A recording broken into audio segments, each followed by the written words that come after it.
Eddie, obviously, groundbreaking fight.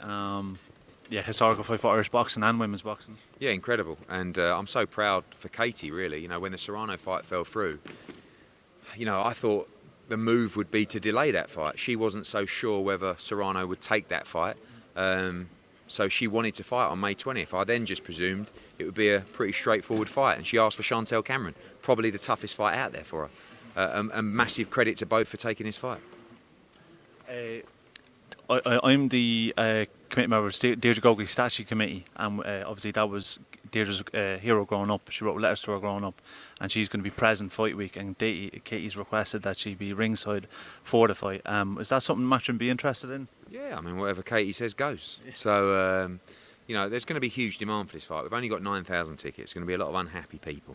But it is what it is. The atmosphere will be incredible. We'll make it as accessible as possible. Tickets will be out next week. There'll be an announcement this week on pricing, and hopefully as many people get in as they can.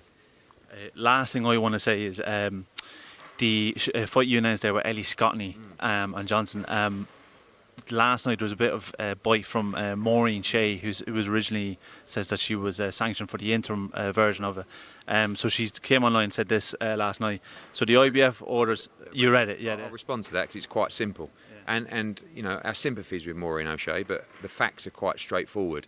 Shanika Johnson wasn't ready to fight on April 29th. Maureen O'Shea was ready to fight. The IBF said if Shanika Johnson's not ready, then you can fight Maureen O'Shea for the interim world title. Okay, Ellie Scottney was already mandatory for Shanika Johnson, not for Maureen O'Shea. So Maureen O'Shea got a great opportunity to fight for the interim world title. Unfortunately, the April 29th date, because of a Dalton Smith injury, got delayed. When we went back to Team Shanika Johnson and Lou DiBella, she was ready to fight on May 20th. We never signed the agreement with Maureen O'Shea. It's unlucky that show fell through, but now Shanika Johnson is ready.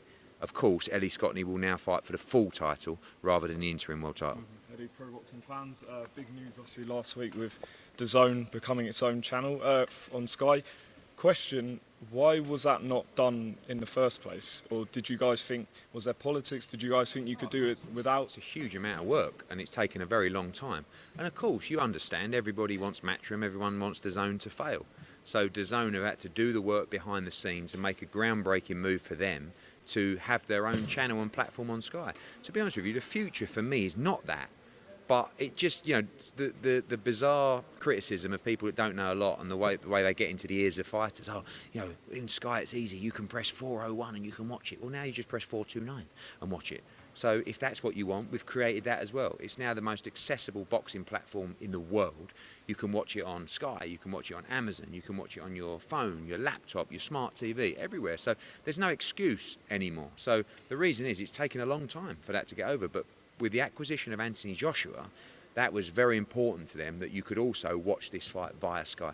Speaking of Anthony Joshua, obviously he's back April 1st. Don't know if you saw John Fury's comments, called you an expletive I won't name, but begins with W, so maybe you can get.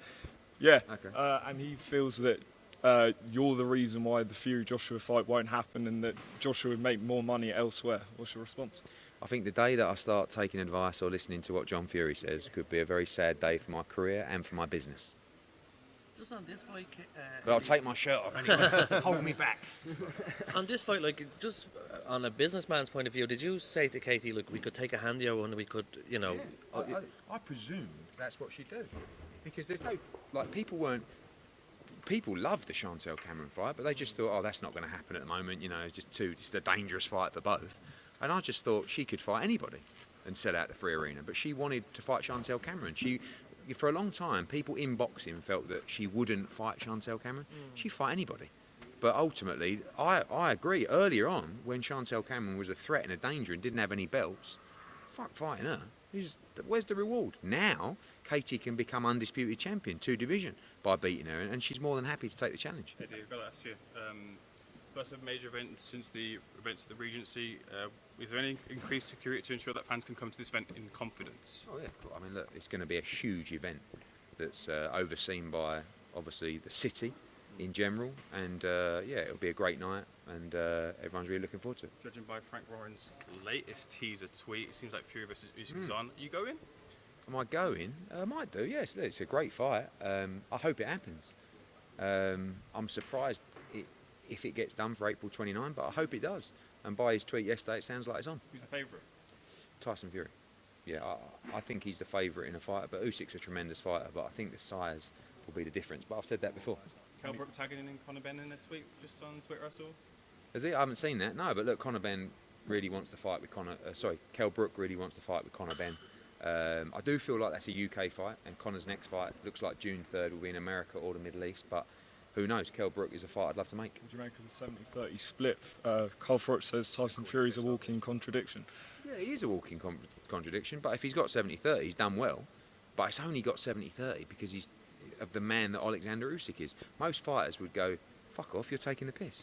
But Usyk says, if that's what I've got to take, that's what I've got to take. So you have to understand, Tyson Fury never in a million years thought Alexander Usyk would take 70-30. But when he did, it probably made him accept the fight. So you have to give a lot of credit to Usyk. Yeah, I just want to finally touch on obviously other Irish fighters not mentioned in the card yet. Who do you have in the running? Obviously, one that's been talked about is Colin Murphy, Liam Gunner rematch for the Irish title. Yeah, Mark Dunlop has phoned me 740 times about that fight, and there is a chance that fight will be on. You've got Thomas Carty, of course, you've got Dennis Hogan, and you've got Gary Cully as well. There will be at least one more Irish fighter on the card. I quite like that fight that's been proposed. It's just rounds. It's a 10-round fight, and we want to make sure we get our best prospects on, some other Irish fighters as well, so we'll see. I know Mark was torturing me this morning on the way down as well. Yeah. He was saying it was a war the last time, and keep emphasising the fact it was a war, that you'll like a war. I do. I love it, and it would be a good fight for the card, so we'll have to see.